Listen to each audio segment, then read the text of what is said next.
se trouve à 5 minutes de Libourne, à 10 minutes de Pomerol et de Saint-Émilion, juste à côté de la Dordogne. C'est un élément important, la Dordogne, ici, sur cette appellation? C'est un élément important historiquement et puis aussi en termes de climat. C'est vrai que je pense que ça nous protège un peu de certains dégâts climatiques comme le gel.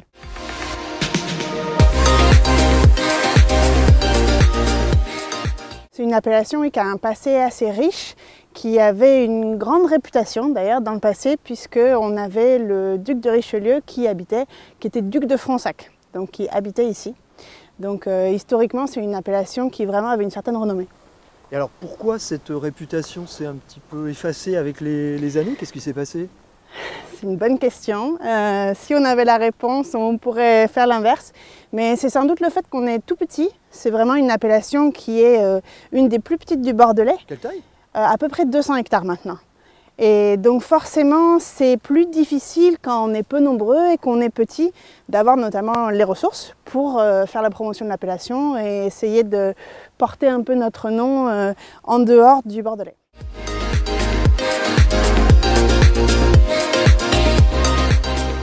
Une quarantaine.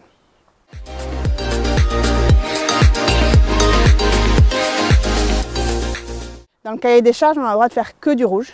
On n'a pas le droit de faire du blanc, même si c'est vrai qu'il y a des surfaces de Canon-Fronsac maintenant qui sont plantées pour faire du blanc. Mais pas en Canon-Fronsac. Mais pas en Canon-Fronsac, en Bordeaux blanc. Les cépages qu'on utilise à Canon-Fronsac, quels sont-ils? Alors, on a quelques cépages principaux qui sont le Merlot, le Cabernet Sauvignon, le Cabernet Franc et bientôt le Malbec. Et puis des cépages accessoires qui sont aussi un peu ceux typiques du Bordelais, donc le Petit Verdot, le Carmenère. Est-ce que ces cépages, on les utilise, Bordeaux oblige, je dirais, forcément en assemblage, ou on peut faire des monocépages aussi à Canon-Fronsac? On peut faire du monocépage sur les cépages principaux. Donc par exemple, nous on fait des 100% Merlot. D'accord.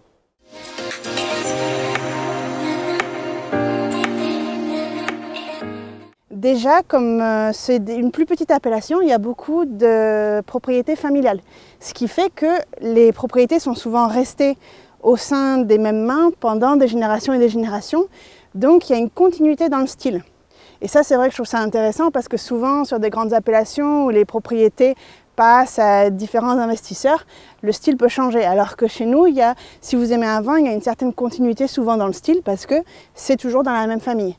Et puis la deuxième chose, c'est quand même aussi le rapport qualité-prix, c'est vrai qui est intéressant parce que on est plus petit, on est un petit peu moins réputé, donc on ne paye pas le nom de l'appellation.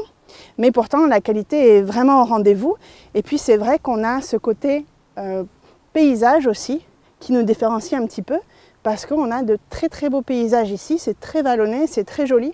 Donc en termes de visite, de venir voir un peu Canon-Fronsac, il y a ce côté beauté de la visite qui est quand même super aussi, quoi.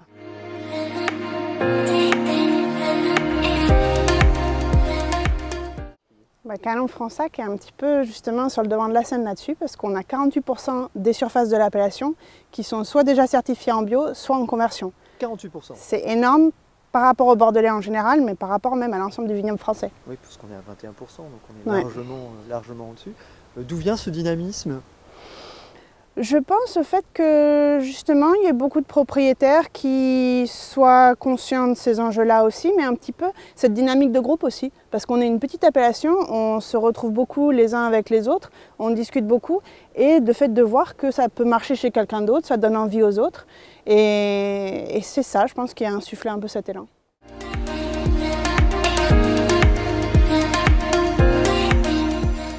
C'est des vins qui peuvent et justement devraient se garder très longtemps.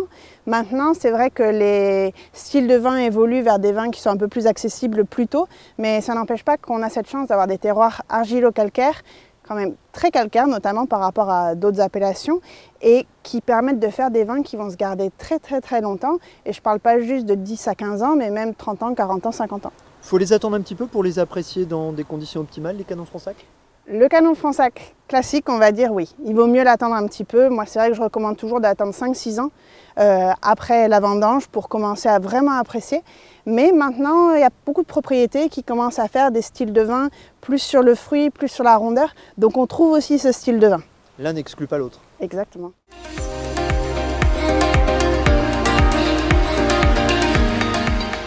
D'abord, c'est des vins qui offrent quand même une grande diversité, comme je vous disais. Il peut y avoir des vins un peu pour tous les jours, mais aussi vraiment des vins pour les grandes occasions. Et puis, je trouve que c'est des vins qui ont vraiment une histoire.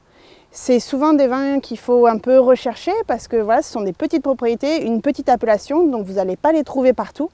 Mais c'est des vins qui ont quelque chose à raconter, un style particulier, une histoire de la propriété, une histoire de la famille qui possède la propriété, qui marque vraiment les millésimes parce qu'il y a ces grands terroirs qui vont vraiment faire qu'il y a un effet millésime chaque année. Et donc je trouve que c'est hyper intéressant de suivre un petit peu des vins comme ça, de suivre l'évolution de l'histoire mais aussi l'évolution des millésimes.